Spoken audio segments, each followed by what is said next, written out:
жылы Джон Кеха сивилизациядан алыс болуп, адамдын мээсинин ички механизминин иштешин изилдеш үчүн 3 жылга токойго барып жашаган экен. Ар кандай илим булактарына, руханий булактарга жана өзүнүн байкоолоруна жана тажрыйбасына таянып, Кехо өзүнүн биринчи жөнөкөй жана ийгиликтүү болгон мээнин күчүнүн өнүгүүсүнүн программасын иштеп чыккан экен. 1978 жылы ал өзүнүн иштеп чыккан принциптерин адамдарга үйрөтүп баштаган. 1980 жылдары анын лекциялары өтө популярдуу болуп калган. Калган акыркы жылдары Кехо адамдарды окутуп келет. Азыркы учурда ал жубайы менен Тынч океандын түндүк батыш жээгинде китептерин чыгарып, лекция окуп келет. Киришүү. Мен сиздер менен жаңы жашоону түзүүдөгү маанилүү жолдор менен бөлүшүп кетмекчимин.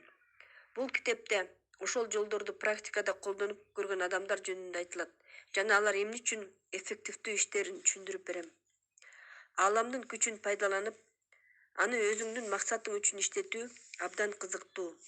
Менин китебим сиздерди ошондой приемдор менен таанышууга жардам берет. 20 жылдын ичинде ушул система менен 100дөн ашык адамдарды үйрөттүм. Эми бул китептин жардамы менен дүйнө жүзүндөгү миллиондогон адамдар үйрөнүшөт. Эгерде бул китепти биринчи жолу колуңузга кармап атсаңыз, кош келиңиз.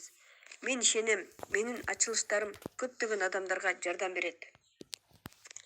Акылдын күчүн колдонуу үчүн физика законун билүүнүн кажети жок. Биз машина айдашыбыз үчүн карбюратордун түзүлүшүн же оталдыруу системасын үйрөнүүнүн түшүнүүнүн кажети жок. Ошондой эле акылдын күчү. Ар бир адам билимди колдонуп, күнүмдүк жашоосунун практикасында колдонсо болот. Биздин акыл жашообуздун чындыгын түзүп турарын акыркы 20 жылда окумуштуулар изилдеп чыгышты. Алар эмне үчүн визуализация жөн гана кыялдануу эмес, ал чыгармачылык процесс экенин айтып чыгышты. Чыгармачылык процесс энергетикалык потокту контролдойт жана багыттайт. Нерселерди бири-бирине жабыштырат, суюктукту парга айлантат, урукту өстүрө алат. Ушул энергетикалык потоктун маңызын түшүнүп алсак, акылдын маңызын түшүнүп баштайт экенбиз. Илхом, тилек кылуу, интуиция закондорго баш ийип, адамдын эркине жараша орундалат экен. Башкача айтканда, акылдын күчү закондорго баш ийет. Физика илиминде ааламды чексиз бүтүн тармак катары эсептейт. Аалам дайыма жашап жана дайыма өзгөрүп гана турбастан, анын ичиндеги жандыктардын баары бири-бирине таасир берип турушат. Аалам бул бүтүн, бөлүнбөгөн түбү жок деңиздей болгон энергияга бир бүтүндүк болуп эсептелет. Азыркы күндө окумуштуулар 1000 жылдаган мурда айтылган мистиктердин, көз ачыктардын, оккультисттердин айткан сөздөрү чын экен деп далилдеп чыгышты. Ар бирибиз өзүнчө элемент эмеспиз, ааламдагы бүтүндүктүн бөлүкчөлөрү болуп эсептелебиз. Бир чөптү жулсаң, бүткүл аалам козголот дейт. Азыркы физика материалдык дүйнөгө карата көз карашын өзгөрттү. Азыр эч ким айтпай калды бөлүкчөлөр кандайдыр бир заттан турат деп. Азыркы физика баарын энергиядан турат деп калды. Энергия ары бери жылып турат, квантовый секирик жасап турушу мүмкүн. Бирде бир бүтүндүк болуп, бирде энергия болуп турат. Жашоо агып, кыймылдап болуп турат тынымсыз. Асказоо дагы энергиянын бийлегендей болуп кыймылдашынан жаралган жыйынтык экен. Аалам тирүү жана динамикалык кыймылда жана биз дагы анын бөлүкчөсү болгондуктан дайыма динамикалык кыймылдабыз. Аалам бул гиганттык голограмма. Голографиялык эффекттин ачылышы 1947 жылы Денис Гарбар тарабынан болгон. Кийинчерээк ал ушул ачылыш үчүн Нобель сыйлыгына ээ болгон. Голограмма бул бүтүндүк болуп эсептелет жана ар бир бөлүгүндө бүтүндүк камтылган. Мисалы, деңиз жылдызда голографиялык эффект бар. Анын кандайдыр бир бөлүгүн кесип салсаң, ал бөлүгү кайра өсүп чыгат. Жада калса кесилген бөлүгүнөн дагы өзүнчө башка деңиз жылдызы өсүп чыгат экен. Анткени анын ар бир бөлүгүндө генетикалык код бар. Голограмма көргөзмөсүндө голографиялык эффект менен жасалган фотографиялар бар. Бирөөсүндө аялдын сүрөтү тартылган. Аны карасаң, ал туруп турат. Аны оң жагынан карасаң, ал тамеки тартып турат. Сол жагынан карасаң, бир колун мөйрөккө таянып жылмайып турат. Эгер ушул сүрөттү чүйрүп сындырып алсаң, анын сыныктарынан ал аялдын сынган бөлүкчөлөрүн көрбөйт экенбиз. Ар бир сыныгынан бүтүн аялдын образын көрөбүз. Оң жак, сол жак кылып айлантып карасаң, ошол эле образдарды көрө алабыз. Тамеки тартып атканы жана бөйрөгүн таянып карап турганын көрө алат экенбиз. Башкача айтканда, ар бир сынык бүтүн картинаны көргөзөт экен. Азыркы убакта ушундай жыйынтыкка келишти. Аалам бул голограмма. Менин иштеши голографиялык эффектке негизделген. Биздин ойлонуучу процессибиз менен ааламдын өнүгүүсү бир эле нерседен турат. Ме бул голографиялык ааламды чагылдыруучу голограмма дейт. Ушул идеянын авторлору дүйнөлүк ойчулдар, физик, Лондондук университеттен Дэвид Бом, Эйнштейндин окуучусу, Стэнфорд университетинин нейрофизиологу Карл Брайтберг. Бул эки окумуштуу илимдин эки башка тармагында изилдеп жүрүшүп, ушундай ачылышты жасашкан. Бирөө квантовый физика, бирөө адамдын мээсин изилдөөчү илимде. 70-жылдардын башында ушул ачылышты жарыялашкан экен. Бирок көпчүлүк окумуштуулар аларды скептикалык көз караш менен карап, кабыл алышкан эмес экен. 1994-жылы гана окумуштуулар ошол теорияга ишенип, практикада колдонуп башташкан экен. Бул ачылыш чындыгында адаттан тышкары, ошондуктан аны практикада колдонуп көрүү көптөгөн ишенбестикти жараткан. Акыл эс менен материалдык дүйнө байланыштуу. Акыл эс бул энергия, өтө ичке жана динамикалык формада. Биздин фантазияларыбыз, ойлонгон образдарыбыз, каалоолорубуз жана коркууларыбыз реалдуу окуяларга таасир берет жана мээбиз материалдык образды жаратат экен. Ушундай ачылыштар биздин жашообузга өсүп өнүгүүбүз үчүн кыймылдатуучу күч болуп бере алат. Эгерде адам ааламдын бөлүгү экенин түшүнсө жана анын мээси жашоосундагы чындыгын жаратууда эң негизги ролду ойнорун түшүнсө, адам өз жашоосун активдүү жана чыгармачылык подход менен өнүктүрө алат. Жөн гана жашоону жээктен байкап туруштун кереги жок. Жаңы ачылыштар жашоодо жээк деген түшүнүк жок. Баары бири-бири менен байланышкан. Кайда барбайлы, эмне кылбайлы, биздин ойлорубуз биздин жашообузду түзүп турат. Эйнштейн айткан экен, жаңы теориянын ачылышы тоого чыгып алып айланаңды караганга окшош. Ушул китепти окуганда ошондой эле болот экенбиз. Өзүбүздүн чындык мүмкүнчүлүктөрүбүздү ачып алсак, биз бийик тоого чыгып алып айланабызды карагандай болот экенбиз. Экинчи глава. Сознание. Өзүңүздүн ойлоруңузду материалдык чындык экенин түшүнүү менен сиз булар бири-бирине байланышта экенин түшүндүңүз. Биз бир убакта эки дүйнөдө жашайт экенбиз. Эки чындыкта. Биринчи ички дүйнөбүз, биздин оюбуз, сезимибиз, көз карашыбыз жана сырткы дүйнөбүз. Адамдар жашап аткан ордубуз, буюмдар, окуялар. Биз эки дүйнөбүздү бөлө албагандыктан биз сырткы дүйнөбүзгө ички дүйнөбүздү башкартып коет экенбиз. Ошондо биздин ички дүйнөбүз чагылдыруучу, башкача айтканда, күзгүнүн ролун ойноп калат экен. Биздин ички дүйнөбүз өтө сезимтал. Биз сырткы таасирлерге гана көңүл буруп жүрүп, биз ичибизде кандай күч жатканын элес албайт экенбиз. Бирок адам жашоосун именно сырткы дүйнөсүнө реакция кылбай калганда гана өзгөртүп баштайт экен. Ички аң сезим эбегейсиз күчтүү. Ал сиздин жашооңузга түздөн түз таасир берет. Ички аң сезим эң негизги сиздин бөлүгүңүз. Сиздин ийгиликтүү же ийгиликсиз болушуңуз ички аң сезимден көз каранды. Бардыгы энергия болуп эсептелет. Сиз ойлонгондо ошол энергияны тез, жеңил эле жана кыймылдуу ой формасында пайда кылабыз. Ой дайыма кандайдыр бир формага айланганга аракет кылып турат. Сыртка тартылып, өзүнүн жаралышына умтулуп турат. Адамдардын ойлору оттун учкундары сыяктуу. Алар учкун сыяктуу болуп күйүп, өчүп турушат. Бир канча секундка жашап, кайра бат эле күйүп жок болуп турушат.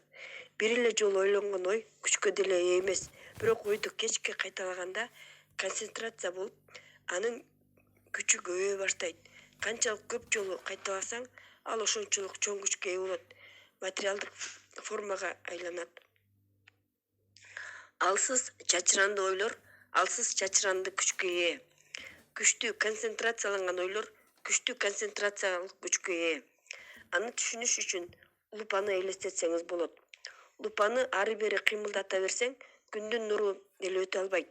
Бирок эгерде лупаны жылдырбай кармап турсаң, күндүн нуру чогулуп лупадан өтүп, өрт чыгарып ийиши мүмкүн. Биздин ойлорубуз деле ошондой болот. Акылдын күчү жөнүндө билим алып, оюбузду концентрация кылганды үйрөнүп алсак, анын потенциалы өтө күчтүү экенин билебиз. Биздин ойлорубуз өзүнүн күчүнө ээ. Силердин терең ишенимиңер, коркууңар, үмүтүңөр, көз карашыңар, каалооңор жана ар бир ойлогон оюңар өзүңөргө, айланаңарга жана силердин курчап турган дүйнөңөргө таасир берип турат. Көпчүлүк адамдар эмне жөнүндө ойлоп атканына көңүл бурушпайт. Ойлонуп атканда байкабайбыз биздин мээбиз кандай иштеп атканын, эмне каалап атканын, эмнеден коркорун. Биз тамак жейбиз, иштейбиз, сүйлөшөбүз, кабатырланабыз, үмүттөнөбүз, план түзөбүз, сүйөбүз, сатып алабыз, ойнойбуз. Бирок ошол убакта эмне жөнүндө ойлонуп атканыбызга көп көңүл бурбайт экенбиз. Эгерде биз ар бир ойлогон оюбузга акча алып же акча төлөй турган болсок, ойлоп жүргөн оюбузга көбүрөөк көңүл бурат элек. Күнүгө биздин мээбизде миңдеген ойлор болуп турат экен. Элестетип көрүңүз, биздин ар бир оюбузду учетко алып, кайсы ой киреше алып келет, кайсы ой чыгаш алып келет деп эсептеп аткан бухгалтерияны. Андай болгондо ар бир оюбузду контролдоп, өзүбүзгө киреше алып келүүчү ойлорду гана ойлогонго аракет кылмакпыз. Бирок чындыгында ошондой эле болуп турат экен. Бирок акчанын ордуна энергия ойнойт. Башкача айтканда, бухгалтерия бар экен. Ал бухгалтерия аалам деп аталат. Бир да оюбуз ааламдын көз жазымында калбайт экен. Ар бир ойлогон оюңуз ааламга таасир этип турат. Каалайсызбы, каалабайсызбы, ойлонгон сайын өзүңдүн чындыгыңды жарата бересиң. Жакшы жашоого карата биринчи кадам ар бир ойлонгон оюбузду текшерип жана багыттап турабыз. Ар бир адам өзүнүн жашоосун өзү жаратат. Ошондуктан жашоо образыңызга критикалык көз караш менен караңыз.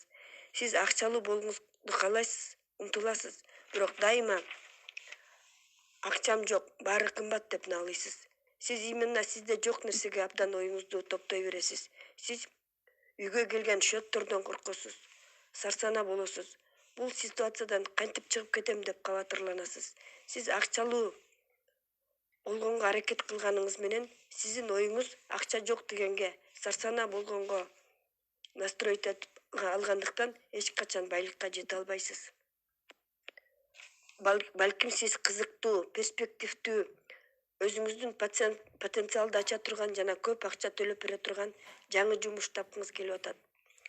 Өзүңүзгө мындай жумуш бул дүйнөдө жок дей бересиз. Мындай жумуш таба албайм дей берип, чын эле мындай жумушка эч убакта орношо албайсыз. Балким сиз общительный, ачык, өзүнө ишенген адам болгуңуз келет. Бирок дайыма мен тартынчаакмын, мен сүйлөй албайм деп ойлоно бересиз. Өзүңүздүн кемчиликтериңизди, проблемаларыңызды өзүңүзгө эскерте бересиз. Анан чындыгында эле ошондой болуп каласыз. Сиз күчтүү боло аласыз, бирок сознанияңызда алсыздык отурукташып калган болсо, качандыр бир кезде күчтүү болом деп ойлоп, үмүттөнүп эле жүрүп каласыз. Бир сөз менен айтканда, каалап коюу менен эле иш бүтпөйт. Жөн эле үмүттөнүп жүргөндө эч кандай пайда жок. Аябай көп иштегенден дагы пайда жок. Хоть суткасына 12-15 саат иштесең дагы. Жакшы жакка өзгөрүш үчүн олуттуу условия бул оюңду өзгөрт. Шүгүр кылып, жок болсо дагы бардай болуп ойлонуп жашаш керек экен.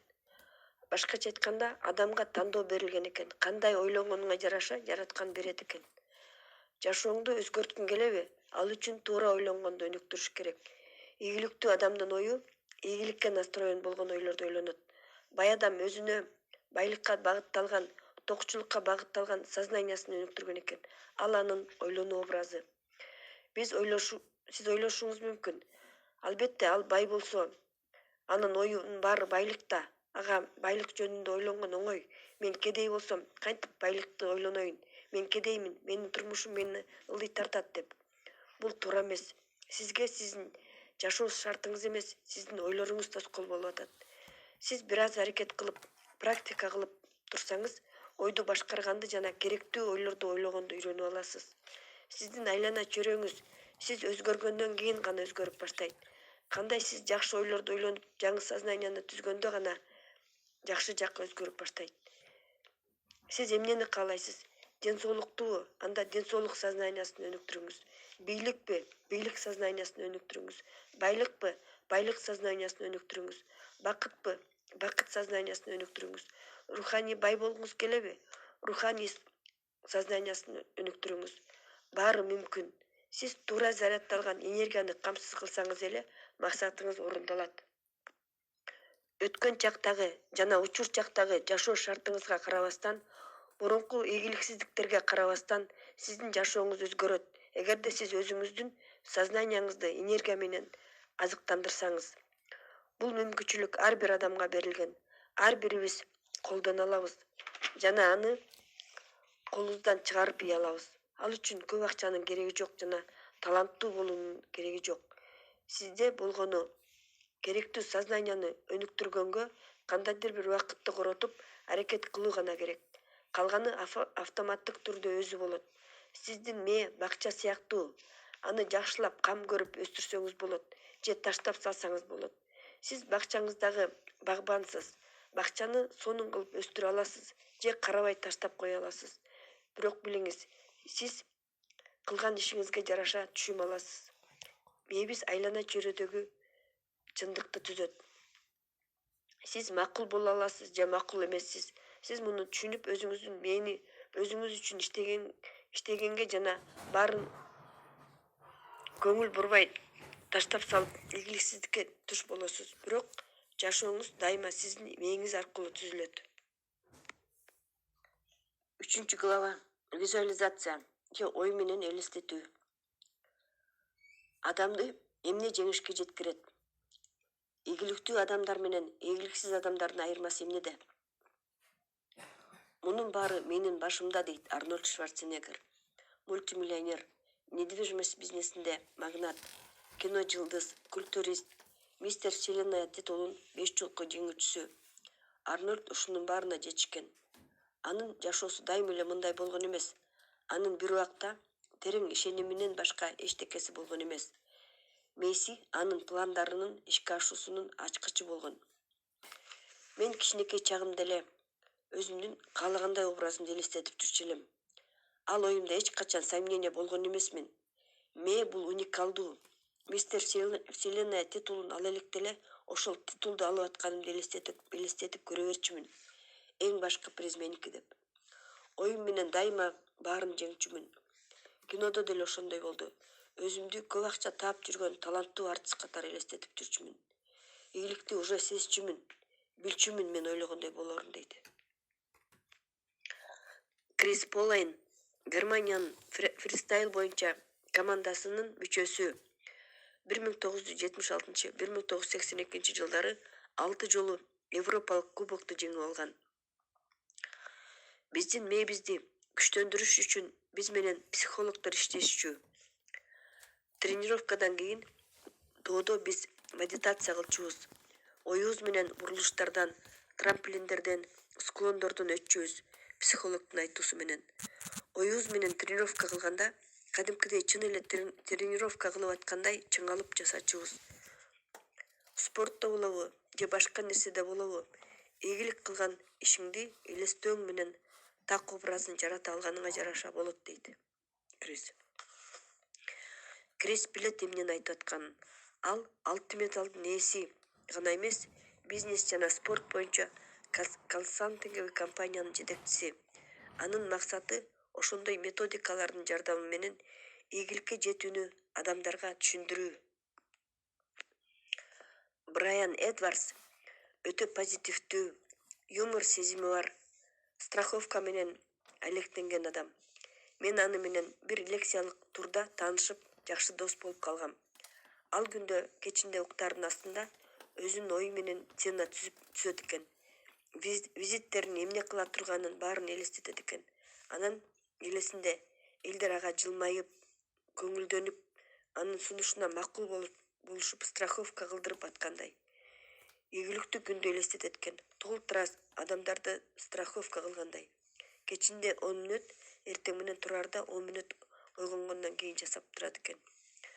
Брайан бир күндө башкалар 6 айда жасай турган страховканы кылып коет экен жана дайыма өзүнүн профессиясы боюнча эң ийгиликтүү 1%ке кирет экен. Ушул жогоруда айтылган 3 башка адам максаты, профессиясы башка, бирок үчөө тең окшош приемду колдонушкан. Бул визуализация болуп аталат. Башкача айтканда, ою менен элестетүү. Визуализация элестетүү, өзүңдү ошол сен каалаган ситуацияда көрүү, адам каалаган нерсесин жасап аткандай же алып аткандай болуп элестетүү. Өзүңүзгө ишенимди бекиткиңиз келип атат дейли. Анда элестетиңиз, өзүңүздү ишенимдүү адамдай кылып, оюңуз менен чечкиндүү поступокторду жасап аткандай, ар кандай адамдар менен сүйлөшүп аткандай болуп, мурда жасай албай аткан кыймылдарды оңой эле жасап аткандай болуп элестетиңиз. Башкалар таң калып, сизге комплимент айтып атканын элестетиңиз, досторуңуз, коллегаларыңыз. Сиздин ишенимдүү болуп калганыңызды алар куттуктап аткандай элестетиңиз. Өзүңүзгө болгон сыймыктанууну, ыраазы болгонду сезесиз. Өзүңүздү каалаган нерсеңиз уже болгондой болуп элестетип жүрүңүз. Визуализация кылуунун сырлары. Биринчи, чечиңиз эмнеге жетүүнү каалайсыз? Экзамен бергендиби? Жумуштан жогору көтөрүлүүнүбү? Бирөөлөр менен таанышуубу? Көп акча табуубу? Лотереядан утуп алуубу? Экинчи, денеңизди бош коюңуз. Бир канча мүнөт эчтеке ойлобой, денеңизди, душаңызды бош коюп эс алыңыз. Үчүнчү, 5 мүнөт оюңуз менен каалаган нерсеңизге жеткениңизди элестетиңиз. Эмне кылып атканыңызды же сатып алып атканыңызды элестетиңиз. Болбой калсачы деген сыяктуу ойлорду ойлобоңуз. Өзүңүздүн оюңузда ошол нерсе чын эле болгондой болуп сезип жүрүңүз. Ичиңизге кичинекей видеофильм түзүп алыңыз. Өтө каалаган ишиңизди чын эле жасап аткандай элестетиңиз. Бир жагынан сиз түшүнүп эле турасыз, чын эле болбой атканын. Бирок биздин оюбузда түзгөн картина биздин максатыбыздын плацдармы болуп эсептелет. Ал энергия менен толтурулган форма. Ал картина сиз үчүн иштеп берүүчү чоң күч болуп эсептелет. Визуализация кылып атканда өзүңүздү ар кандай сапатка ээ болгондой элестетиңиз. Эгерде сиздин оюңуздагы образга талант, чечкиндүүлүк, өжөрлүк талап кылынса, ошол сапаттарга ээ болгондой элестетиңиз. Кээде каалаган максатка жеткениңиздин кинофильм көрүп аткандай даана көрөсүз. Кээде сиздин максатыңызды жалпы картинасы эле көрүнөт. Бул экөө тең жакшы. Ошол эки визуализацияны алмак-салмак 5 мүнөттөн жасап турса болот. Же болсо сизге кайсынысы жагып атат, ошол визуализацияны кылса болот. Точная визуализация. Оюңуз менен точный картинаны, точный сценаны түзүп, мурдатан түзүп алган сценарий боюнча ошону оюң менен ойно, аткар. Андан кийин свободная визуализация. Бул максатыңызга жетүү үчүн позитивдүү жолду көргөзмөйүнчө образ менен оюңузду эркин алмаштырганга уруксат бересиз. Ушул эки методду колдоносуз. Эң башкысы практика. Башында кыйын болот. Биз каалаган сценаны түзүп же сүрөтүн тарта албайт башында. Каатырланбаңыз. Картинка так жана толук болбошу мүмкүн.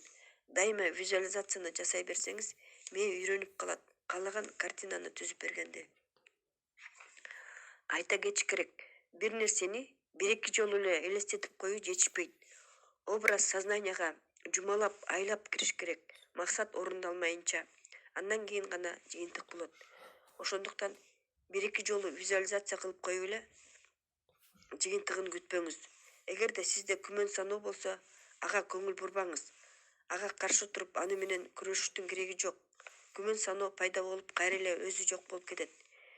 Визуализацияны кылганда уланта берсеңиз, баары жайына келип калат. Ийгиликтүү визуализация кылуунун эки шарты бар.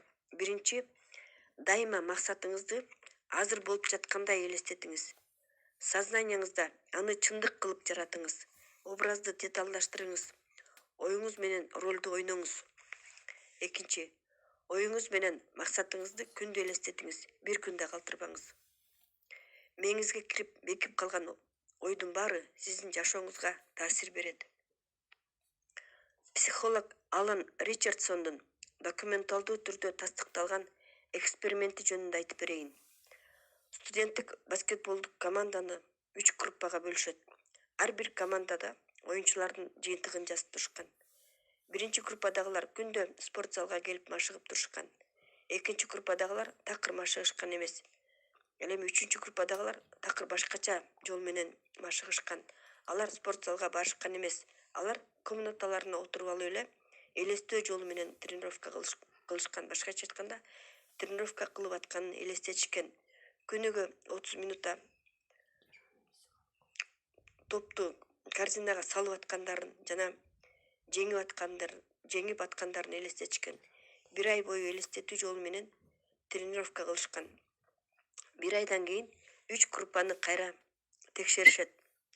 Биринчи группа күндө залга барып тренировка кылгандар өзүнүн жыйынтыгын 24%га жакшырткан. Ал эми экинчи группадагылар эч кандай жакшы жакка өзгөрүү болгон эмес. Ал эми үчүнчү группадагылардын жыйынтыгы биринчи группадагыларга окшош болгон. Ошентип биздин чыгармачылык визуализация өтө чоң күчкө ээ. Эч кандай деле сыйкырчылык жок. Ал биздин ички механизмдерибиздин ишине жана энергияга жана ички ресурстарды чыгармачылык менен багыттаганга негизделген. Эгер туура колдонгонду билсек, воображение адамдын эң динамикалык мүмкүнчүлүгү болуп саналат. Ошол Кудайдын берген белекти азыр колдонуп баштаңыз. Процесске гана ишенип жасай бериш керек. Суроо талап сунуштан кийин келет. Керектүү жыйынтык сизге керек убакта келет. Күмөн санабай эле койсоңуз болот. Максатка жетиш үчүн жолдорду көргөзөт. Жаратылыш дайыма сиз талап кылган каалоолоруңузду орундатат. Көбүнчө адамдар биринчи кадамды таштабай жатып эле өзүнүн суроосуна жооп издей беришет. Биз бир нерсе бул электе эле көз ачыктык кылып эмне болорун көргүбүз келет. Бирок ал эч убакта болбойт. Көбүнчө окуялар биз күтпөгөндөй образда болуп калат. Кэрол Вернет деген актриса Лос-Анджелесте төрөлгөн. Анын чоң энеси тарбиялап чоңойткон. Алар абдан кедей жашашкан, пособияга жашашкан. Өтө кедей болгондуктан общественный туалеттерден чоң энеси туалеттик бумага чогулчу экен. Таланттуу кызды университетке окутканга албетте акчалары жок болгон. Кэрол окуганды катуу кыялданган, даже билген окууга өтөрүн. Менин оюма окубай калыш эч качан келген эмес. Мен лекцияга баратканымды, студенттик шаарчада жашаганымды, мен кызыккан предметтерди окуп атканымды элестете берчүмүн. Ал жөнүндө күндө ойлончумун. Менде эч кандай шанс болбосо дагы, мен студент болорума эч качан күмөн саначу эмесмин дейт. Ал кантип акча тапкан? Бир күнү мектеп аяктап калганда поштага бардым. Баштоо ящикти ачып, менин адресиме жөнөтүлгөн конвертти таап алдым. Анда марка бар экен, бирок поштовый штамп жок экен. Демек бул катты почта менен жөнөткөн эмес, жөн гана поштовый ящикке салып койгон. Конвертти ачсам, именно мен каалаган суммадагы акчаны таап алдым. Университетке өткөнгө жете тургандай. Эч кандай жазылган каты жок, акчалар гана бар экен. Ушул күнгө чейин билбейм дейт ал акчаны мага ким жибергенин. Албетте мен айтпайм.